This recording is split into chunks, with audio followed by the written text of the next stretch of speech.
Welcome to Australian Hunger. I am your host Ben, and on today's show I interviewed Emily Highfield, the woman behind Melbourne band Suldusk, whose debut album Lunar Falls is out now.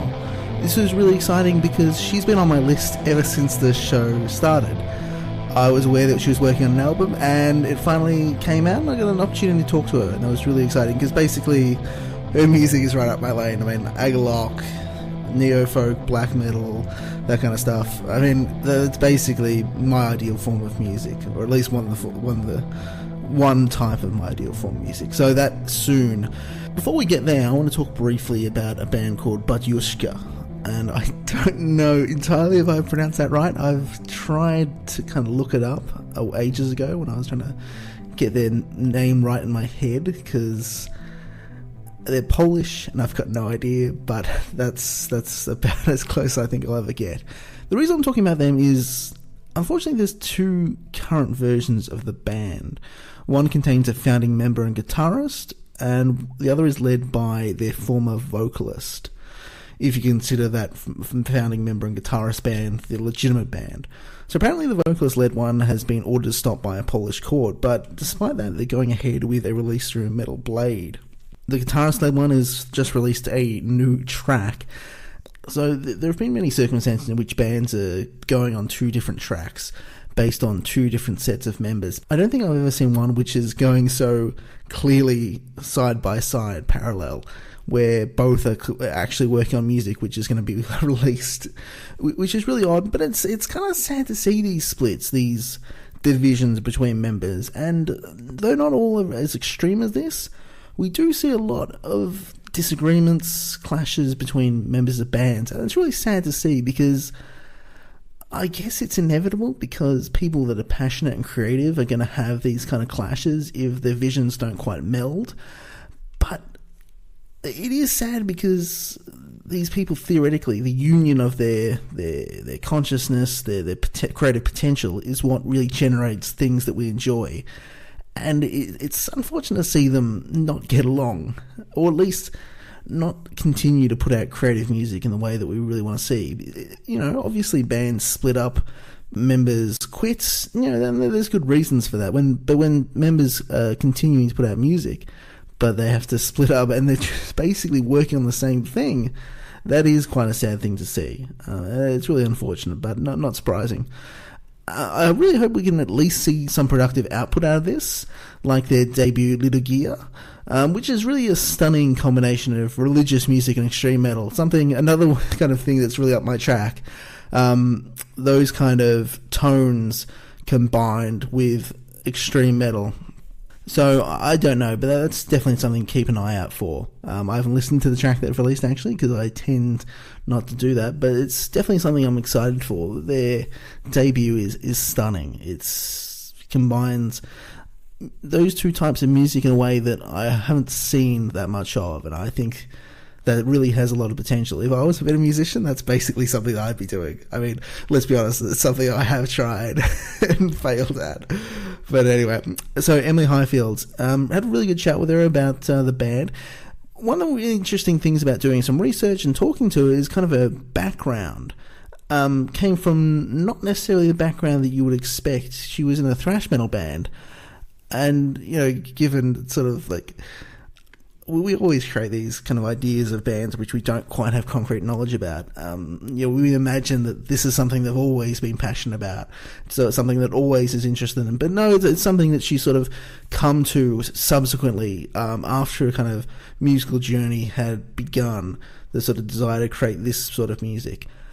her album Lunar Falls, really, really interesting. If you like something which is not really metal in itself, but kind of has all the feels of metal in a kind of acoustic-y, really folk-influenced package, this is definitely something for you.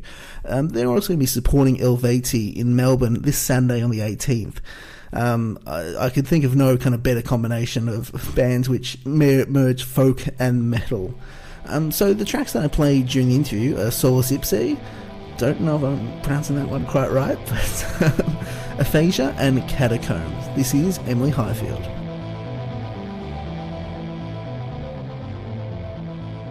So I want to kind of go back to the beginning, kind of get a feel for you as more of a musician, then we'll slowly transition into Suldusk, then the album. So this is kind of like the music you play, and I don't want to nail it down too much, but it's kind of like a category of music. There are a bunch of bands which sort of play in sort of styles which you'd kind of associate with the music you're playing. When do you kind of get into this type of music? I've always had an affinity with the darker, melancholy style of music, and I think just delving into like depressive. It's such a horrible name for a genre, but depressive, suicidal black metal. It's just like heavy stuff into emotionally. And I've also been a metalhead all my life, so it's just a natural way to, get into that darker flavour, but just give it your own style, your own touch. So that's kind of what, But it's always been the darker side of music for me. It's not the happy stuff, although I do enjoy all sorts of music. But getting into that, I think bands like Austere and Agaloch, who are more kind of, I've heard the word described bucolic folk kind of metal, which is more about nature and stuff like that. So those themes and those sounds just got me. So that's how I ended up doing this project. When you start playing guitar, and why did you stick with it? I started when I was about 15, and I had a terrible acoustic given to me, and it had a really high action and really hard to get a lot of those chords, especially when you're learning and you get stuck on F. But I plowed through, and man, if I can learn that guitar, I can learn any guitar. So I just started then, and I put it aside for a while because I've always been a vocalist as well, and I had various bands where I was just doing vocals, but I don't know, I just love the fact that I can go to a guitar and I don't have to do anything. It just helps me get to that feeling in a way that your voice kind of doesn't, and the voice is more of a lead instrument. So having a guitar is just, it's just wonderful. And sort of bouncing off that, when do you start singing? I think the memory I have, the strongest memory of singing was, and realising the power of the voice, was when I was in a choir. I was chosen to be in a choir as quite a young little kid in a pretty poor socioeconomic public school, but they still had a choir, God bless them. So it was cool to be chosen with the big kids, and I went in there, and I just loved when everything went into a 3-part harmony. Just the frequencies just made my hair stand on end, and I just kind of went, wow, that's very powerful. I don't know what this feeling is, but it's a really good one. And that's when I think I got addicted to just exploring sounds with the voice. No, that's really, really cool. I mean, it's so important to have sort of early arts education for children, kind of to foster that early sort of understanding that, it can be an important part of their lives. I think so. And I think for me, just growing up in a turbulent house like so many of us do, it was just a natural, again, another affinity, like straight into that world. What is this world? And it just helped me get into that. Let's talk a little bit about Suldusk. So I was kind of going through the Facebook trying to get a feel of the band, feel of kind of the early history of the band. Talk a little bit about how, your sort of, early moves into that kind of space of music and how Suldusk formed? Yeah. Well, I've always been a metalhead, traditional metal, especially thrash metal. I just have always loved it. But I think I put that aside for a bit and when I did other things. And there was a terrorist attack in France and a lot of music lovers got killed, murdered. And it just kind of, I don't know, it just triggered me to just pick up my guitar again. I didn't know what to do with the feelings. I was just frustrated because for me, music's such a sacred space. And I don't know, so many terrorist attacks happen all over the world. They happen every day. But that one particularly just got to me. And I started composing and putting stuff on SoundCloud, and people started responding to it from around the world, and just experimental stuff, but always acoustic, darker flavors. And the metal started creeping in, and the metal influence, not the traditional metal, but more the heavier themes. And people started saying to me, "Oh, you sound a bit like Chelsea Wolfe." I didn't even know who Chelsea Wolfe was, and Marissa Nadler. And I started doing more of that singer-songwriter, darker stuff. But then I started playing a lot of Agalloch, sort of reminiscent feeling of that sort of thing, because I wanted to make it bigger and a little bit more epic, not just a personal, isolated personal expression. It was more, I love the way they incorporate the intimate and the epic. And I think that was something that I wanted to do. And also making connections with very underground one-man black metal composers, very underground, and they were very active. It's a very active, thriving scene on SoundCloud. People who just do it for the purity of expression, and they really inspired me. And I started working with one guy called Skigef Figura. His real name is Brian Murphy, but that's his persona. And we just clicked musically and would swap ideas. And he just had mad acoustic chops, and I just went, wow, that's just amazing, like beautiful arpeggiated strings. And yeah, that's kind of how it emerged. And then I started delving more into that, and I was listening to a lot of atmospheric black metal, a lot of the third wave stuff, which is very washed out vocals. And I knew that I needed to expand it. I didn't want to just do clean vocals. And I did it back in the olden days. In my thrash days, I would be experimenting with a lot of the harsh vocals as well. So I came back to that, but in a different way, and yeah, here we are. Where did the name Suldusk come from? I wanted something original, just that way it wouldn't clash with anything else, but I wanted the sounds to be almost reminiscent of certain words. So I guess soul is soul, the closest thing to soul, and then dusk, well, we know what dusk is. And when I did a Google, I came across one obscure reference to, it was Dungeons and Dragons reference to a lost tribe of elves.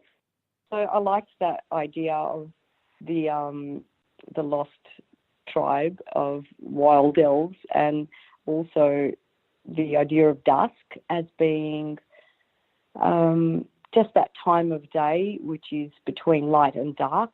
And I think that's why I like to play with like sound-wise, and that's something that's fascinating. It's also a time of transience as well, so you're going into something different. So I don't know, all those things, kind of those words, those sounds meant something. So yeah, that's the deeper meaning behind it.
you released EP, Vestige of Purest Light, back in 2017 with a name you can pronounce far better than I can.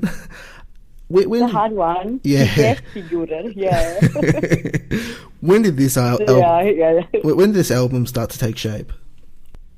So yes, he and I collaborated on that, and in the meantime I'd been working on a few songs. I'd been playing live with another acoustic guitarist, and we'd just been shaping a few songs, a few compositions, and I just kind of evolved them through demos, just trying to find the right sound. I knew I didn't want to just have acoustic. I definitely wanted to heavy it up a little bit, and that's kind of how they emerged. They happened pretty quickly, and they're just, I think they're great for what they were, and yeah, I'm excited about changing it up a little bit for the next album, but I'm very happy with those songs that emerged for this album, and I think there's a cohesion there. I didn't plan there to be, but I think there seems to be some fluidity between the tracks, and there's a common theme throughout them, so that actually worked out really well. Yeah, there's a nice sort of push and pull behind the like sort of heavier elements, especially on the last track, and then some more sort of really laid back, more purely acoustic tracks on the album as well. Yes, I think it was good. It was a good starting point, and it's a good base from which to work the newer ideas that I've got. So yeah, it was in me. I had to kind of get the more stripped back side. That's really authentic to what I want to express and what I've got to offer, you know. But moving forward from that, yeah, it's exciting because it's music that I wanted to hear, you know. When I want to stream something, I want to hear something similar to this sort of sound. So it's awesome to know that, you know, that you dig your own music, you know. So it's kind of important. So to try and write something that you want to listen to is, I think it's kind of imperative. Talk a little bit more in detail about your writing process. Like, you either have a track or you're trying to come up with a new track. Like, how do you sort of start that or push it forward, sort of make it something more than it was? Yes, I think with the writing process, it's not I'm going to write a song now and you sit down and you write it through. For me, it's not like that. For me, it's usually I've got my interface ready to go, and if an idea just occurs to me, either my phone, if I don't have my laptop with me, or I go straight into the laptop and catch a feeling that a riff is emitting. So that's kind of how it usually starts. And then I'll have a few of those on the go and come back to them and flesh them out. Sometimes it just all kind of unfolds, and then sometimes you want to extend it, you want to push it, you want to change it. So there's a bit more manipulation involved. But yeah, more often than not, it's trying to capture that you know, you got to know if a riff's a keeper or not, and if it moves you in some way. So that's my kind of brief to myself, I guess, to look out for. You know, it's great to strum, but it's got to do something. Are there particular moods or settings that you find kind of brings out sort of music in you? I think with my style, what I've always gravitated to is the more melancholy side, and anger and sadness are very interlinked. So those emotions are, I think, where I find it most natural to express. And also, you know, a lot of the post-metal, post-rock stuff that I listen to, there's always like a little bit of poignancy involved. Like, it's like it's a feeling of, you know what the truth is, but you don't really want to know. And you kind of don't want to accept it. And it's that sort of tension. I like that space, you know, that feeling, and capturing that sort of bittersweet feeling. And that's kind of what I wanted to explore a little bit further going into the next album. But definitely sadness, and definitely, yeah, elements of, I wouldn't say anger, but it's just being able to express some sort of, I don't know, authentic feeling. One thing that I think really suits the album well, and it's not necessarily something that you have to use, is the cello that's used throughout the album. Talk a little bit about why you decided to include that. The cello's always been one of those instruments that I don't know. It's the frequencies. They're just in that the deeper frequencies where it's, I don't know, there's no other instrument you can compare it to, in my opinion, and it's just a very moving instrument. When it's played well, it's just incomparable. So it was always a bit of a dream to incorporate, especially one of my favourite cellists, who's Francesca Mountford. She's a Melbourne cellist who plays sort of more avant-garde, darker flavoured style of music. And I'd heard her solo stuff, and it was a bit of a dream. And when I was writing the material, I always kind of hoped that it would manifest in, you know, having the cello on there, and there was a frequency for it. And yeah, when I started working with her and explaining to her and played her the music, she just found it very easy to write to that. So I was super happy about that. One of my sort of favourite kind of cello songs, it may be a bit pedestrian, is I think it's On the Mantle, The Great Cold Death of the Earth by Agalock. Just that I think the cello kind of perfectly complements the music and sort of adds that very thick tone to it. That's so true, Ben. And I know the track that you're referring to. I think it's which track is it? Oh, it's one of the, yeah, it's definitely Off the Mantle, but it's the one that they have that cello, and that was definitely an inspiration as well. That was that was a mind-blowing track. It was always, I think Agalock really opened my ears to the possibilities of that style of music, and I think by utilising a cello on this recording, it was kind of revisiting that and wanting to honour that. Sort of looking at the sort of thematic, lyrical side of the album, talk a little bit about how you approach that. The lyrics seem to always be more secondary, I think, because the music is what seems to capture the feeling, and then I think by the writing of the lyrics, it's more about fleshing out that feeling. And for me, there's always, I don't know, I gravitate to using a lot of nature analogies or metaphors or visuals. I don't know what you want to call them, but I find nature very inspiring, and it's just a really familiar, secure, safe space for me, and I love to use those images. So we're both from for anyone sort of outside the country, we're both from the state of Victoria, which has some sort of beautiful coastline, but also some beautiful sort of forests as well. Are there any particular places in Victoria, or maybe outside of Victoria, that kind of, I don't know, particular interest, particular importance to you?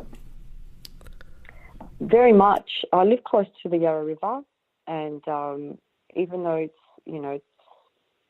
by European standards, they claim our river's muddy and dirty. I love the dirty muddiness of it. I don't like the pollution side of it, and that really edges me out. I get very upset about the pollution that would cause the river through the city areas. But any chance I get, I will be down at the Yarra and just have a listen to the wildlife, and the bird life there is insane. It's wonderful. And we also get the fruit bats at night and during certain seasons. And I also love Torquay. I'm a little bit of a surfer. I love playing in the waves. I'm a terrible surfer though, but I love being in the water. And there's Surf Coast is a place I just cannot get sick of. I just love going there every chance I get. And the mountains, I love Don Valley and just Hillsville up around Dandenongs, Sassafras and all those places, going on trail walks when I can. I don't get out there much now, but it's definitely a place, of grounding. Yeah. Very, very important. One other thing that I think crops up quite a bit in terms of imagery in your lyrics is light, the sky, and celestial bodies. Talk a little bit about why those are kind of imagery that you like to utilise. I think nature and our earthly beauties are nature's beauties are they're just a touchstone for me. They're just a reminder of no matter what taints your life, no matter what grinds surrounded you, there is that untouched raw cycle of nature, and nature's harsh as well, and just to accept that and to see it for the transient beauty that it is. Although trees are pretty amazing, and yeah, it's just being in. I mean, I know the Japanese, they call it forest bathing, and it's so true, because you can sit for even 15, 20 minutes just around trees and plants, and there's just such a, there's such a power in that, and the peace and the tranquility that can give us as humans, and we forget to connect with that. And so nature, part of nature in our world is also, celestial bodies. The moon, I'm a little bit attuned to the moon. I don't know if it's a female thing, but I always notice where the moon is, and the power of the moon. And the word lunatic comes from moon. Did you know that, Ben? I did. And there's a reason for it, because human behaviour is somewhat altered during a full moon, they say. And I'm not sure how, but something about water and the tides is linked into that and how it affects our bodies. But there's definitely a force that we don't know much about, but I'm definitely in tune with where the moon is at. So I don't know how it permeates into the music, but it's there.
talking more specifically about some of the songs on the album, and I apologise if I butcher some of the pronunciation, but I tend to do that.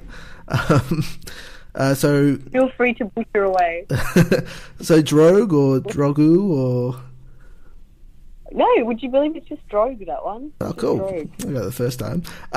So that was featured on Vestige of Purest Light, your EP. There was the 3 songs on there. Why did you want to include that from the EP onto the album? That was the first song that Brian sent me that I just went, wow, that's super special. And it moved me, that thing I was saying about it's got to move you and make you feel something. And I could just hear the theme and it just resonated. And then he sent me a couple more, and it was the same sort of theme, being the outsider, being on the edges of society, and or like being ambivalent about humans. On one hand, I guess you're a betrayed idealist, and yeah, the theme is pretty much black metal. Traditional black metal is very much misanthropic, but I think that's born out of anger and frustration, and there's definitely a bit of that in the themes that I explore as well, because humans are capable of such goodness, but it seems evil reigns the lands. Sovereign Shrines, the last track, is the longest and heaviest song on the album. Talk a little bit about that one, sort of why, and it's a bit longer, and sort of your approach to it in terms of kind of incorporating a more, heavier metal approach at the end of the song. Sovereign Shrines was the last song we tracked. It just started off, I just wanted to start it off, it wasn't even a conscious thing, it just made me feel better, just playing with those chords, it just made me feel good. And then the little breakdown in the middle, it was just so good to slow it down and just slow the pace and the feeling, and then to build it up again towards the end and be able to, I guess, to me, the visual's more about a journey that someone goes through, and the start of it is meandering and just going from place to place, and then the middle section is more about standing still, looking around, seeing what's what, and then the last section is more about embracing where you are and embracing your own power and goodness. And I think that's where, that sort of there's a little bit of indignation in the last section, where I think the idea is Sovereign Shrines is that untouchable side to every human being that it is, hopefully, in most humans, but of course I know that it's not, but it can be in there, and I think that's just a reminder, and I think what I wanted to go into with that, and it was awesome it just felt right to have layers of guitars and to have the harsh vocals and to have the crone on the mountain, just just telling it like it is. So that's kind of, I guess, the theme behind it, and it was a lot of fun. It's a lot of fun to play, and I can't wait to do it electric, because we've been doing it acoustically so far, but I cannot wait to get those guitar layers out and the full kit, and very exciting. Last song I want to ask you about, The Elm. It's adaptation of another song. Why were you drawn to that song, and what's the story behind you wanting to adapt it for The Elm? I heard Sinking Ships on, I think it was SoundCloud, and it was someone doing a cover of it, and I just loved it. And then I delved into the Trees of Eternity and listened to The Hour of the Nightingale, and I just fell in love with that album. I loved the vocal performance was just so real and genuine and soft and intense at the same time, and the instrumentation was just perfect for that feeling. Then I found out that Alia Starbridge had passed away, and it was just as the album was getting released. And I just didn't know what to do with that feeling of frustration and the injustice of it. Someone so talented, creative, with just, I mean, this first album is a legacy of hers, but I know she would have had so much more in her, and just for that to be taken away was just so, it was devastating to see, and I just thought maybe I'll just pick up my guitar and just see if I can maybe do an epilogue, I guess, to it. Just to, it's not finished yet. I wanted to kind of keep that feeling going and to honour her, and the album is actually dedicated to her. So she inspires me because every time I think, and I would think during the process, because it took a very long time to get this album out, and many times I would look at my picture of her. I've got her around my desk area, and I would look at her and just think, she's not here to keep going, and I'm not going to whinge about these silly problems, and challenges. So I'm just going to keep going, and I had to dedicate it to her because that was a common theme throughout the whole process. Mark Kelson of The Eternal, who I actually have interviewed as well, he worked on the album. Talk a little bit about how you got involved with him.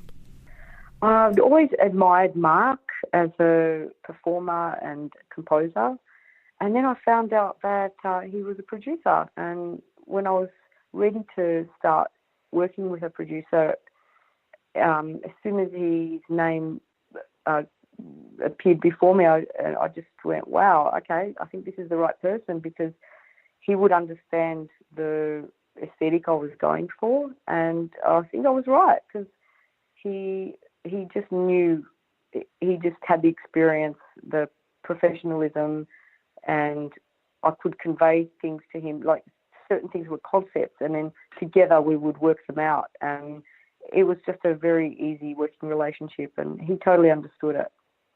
So I've seen you play live twice, and I'm looking forward to seeing you play live in an electrified version. But during those performances, you played a song that's dear to my heart, "Just for a Moment" by Austere, a cover of that Austere song. Why did you choose that song? I think, like a lot of the fans, of that song, it just, there's something about it that is just so authentic, and it's just a genuine. I would perform it in rehearsals with my acoustic people, and they would just enjoy it. It's not an overly complicated instrumentally song, but it's all about feeling, and every time we'd play it, we just felt good afterwards.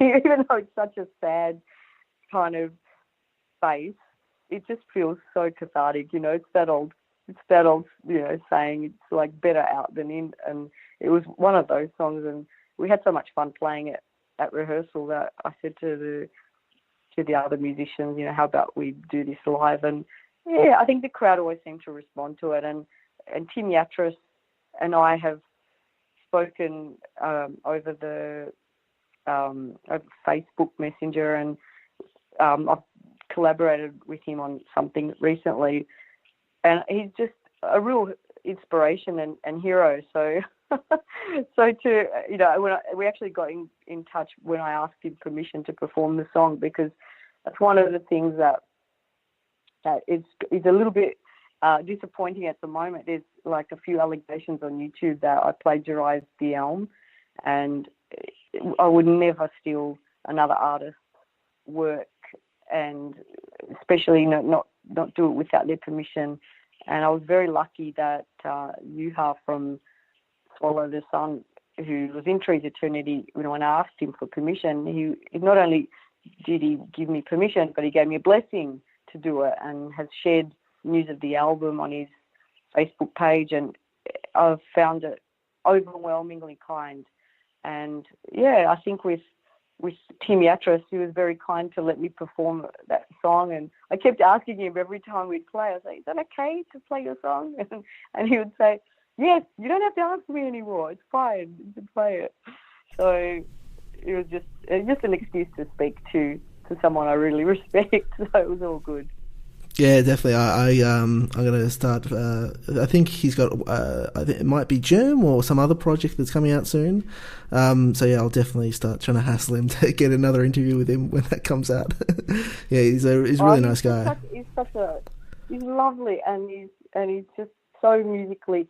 He's always been like ahead of his time musically, and yeah, he's an absolute inspiration, especially in that sort of black gay. I think he's totally as black gaze pioneer, because he's sort of evolved that sound. I think along with Olsef, very much he's done that. And I don't think Austere released anything bad. Everything they released was magic. So yeah, big fangirl here. Definitely. We're running a little bit short on time, so I'll move to my last question. What have you been listening to, reading, or watching lately? Today I was listening to Sky Forest, and it's a Russian composer, and it's really beautiful. Atmospheric black metal and folk. It's the sort of stuff I don't know. You can really put it on while I was doing some admin stuff, but it's just such lovely sounds. I just can get into that soundscape. It's not too jarring, but then if I go to the gym, I'll be listening to death metal, or whatever, whatever's going on metal playlist. And please don't tell anyone, but I also listen to some gent or some, what they used to call it? They used to call it new metal. So stuff like that is fun too, more for active stuff. But I love the atmospheric black metal stuff. There's an artist called Unrequited. I've been listening to him a lot, and that sort of stuff. I've been listening to a bit of Oathbreaker, but I find that a lot of music, the really heavy stuff, I have to be really focused and enjoy every aspect of it. But with the more atmospheric stuff, it's really great to fill the space while I'm doing something else, or just immersive.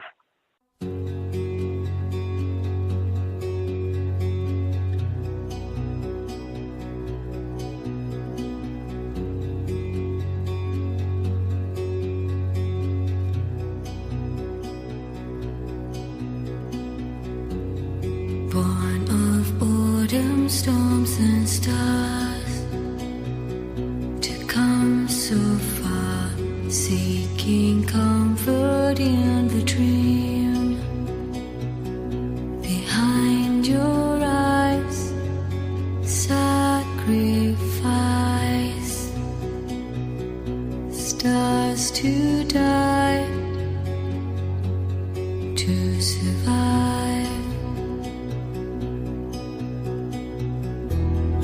You are safe now, beloved,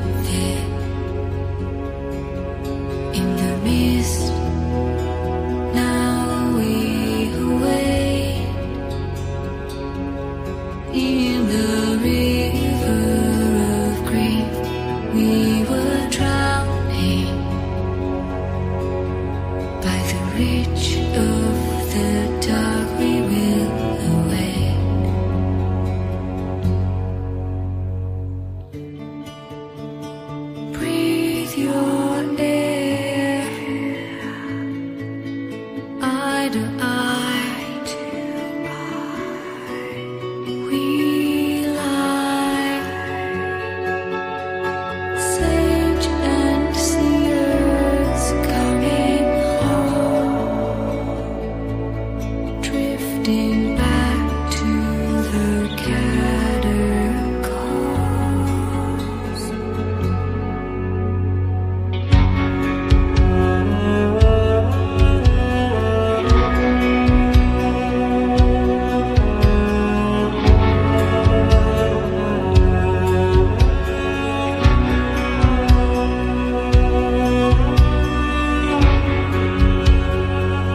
That was Catacombs. Before that we heard Aphasia, and the first track was Solus Ipse.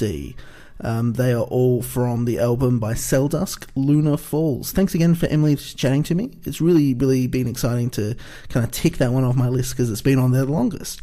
Before I leave you, I want to give you a recommendation for an album to listen to. This one is I'm Losing Myself by a band called, or really a one-man project called An Isolated Mind. You start off listening to it and you think, this is really interesting structure. This is structured really interestingly. It's odd and I can't quite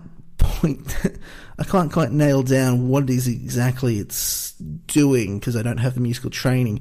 But you initially think, hey, this is going to kind of be a dissonant death metal thing, like ulcerate or convulsing. It goes very, very different directions.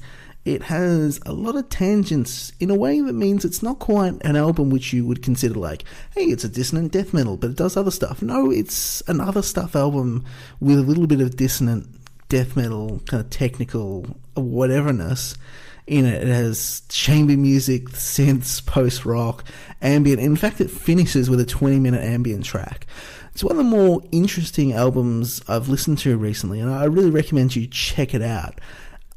I think it'd be worth spinning a few times. Just maybe, I'm not sure I quite understand it yet. I definitely like it, but I'm not sure I understand, like, what's going on here? Like, why is it so varied in a way that's not like an Opeth album where, like, they've got lots of prog stuff going on. There's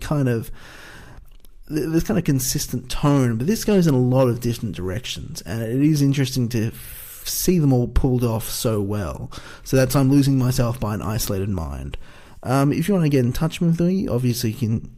If you want to get in touch, you can hit me up on social media, AusHunger, that's AUS Hunger on Facebook, Twitter and Instagram. You can also send me an email, australianhunger@gmail.com, any comments, questions, thoughts. If you're a band and you want an interview, maybe we can set something up. But until next time, thanks for listening. Bye.